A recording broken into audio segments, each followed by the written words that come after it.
Court fees क्या होती है? कोर्ट फीस ये होती है कि अदालत के अंदर जब आप केस फाइल करते हैं ना, तो उसके ऊपर कोर्ट फीस चस्पा की जाती है, लगाई जाती है।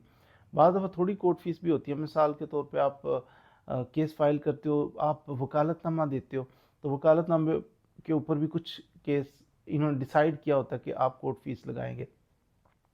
पहले तो 2-4 रुपये 5 रुपये की लग जाती थी, आजकल किसी किसी अदालत में कहते हैं 100 रुपीज़ की भी लगेगी। वो मुख्तलिफ जगहों का मुख्तलिफ इन्होंने फिक्स किया होता है, लेकिन ये नॉमिनल सी थोड़ी सी होती है। तो वो टिकट्स होती हैं, वो टिकट्स को फिक्स कर दिया जाता है। तो जहाँ पे जितनी रिक्वायरमेंट हो आपके वकील साहब बताएंगे, वो टिकट्स लेके उसके ऊपर लगाएंगे, ये कोर्ट फीस होती है। बाद सिविल नेचर के केसेस होते हैं, उनके अंदर कोर्ट फीस होती है कि ये ज़्यादा भी हो सकती है, कुछ परसेंटेज होती है। मैक्सिमम इसकी अमाउंट जो है ना 15,000 हो सकती है। वो फिर जब वो टिकट्स वाली है, वो तो थोड़ी है, 100, 250, 200, 1000 रुपया, तो ये समझ में आता है, टिकट्स लग जाती हैं।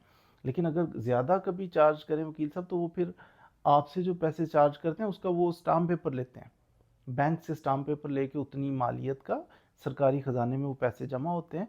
वो फिर स्टाम्प आता है, वो स्टाम्प के ऊपर जनाब वो आपके केस के साथ लगता है। लेकिन ज़्यादा से ज़्यादा कोर्ट फीस जो है वो 15,000, इससे ज़्यादा कोर्ट फीस नहीं होती। अगर कोई आपको कहता है ना 25,000 कोर्ट फीस दे दो, तो वो नहीं। Maximum court fees 15,000।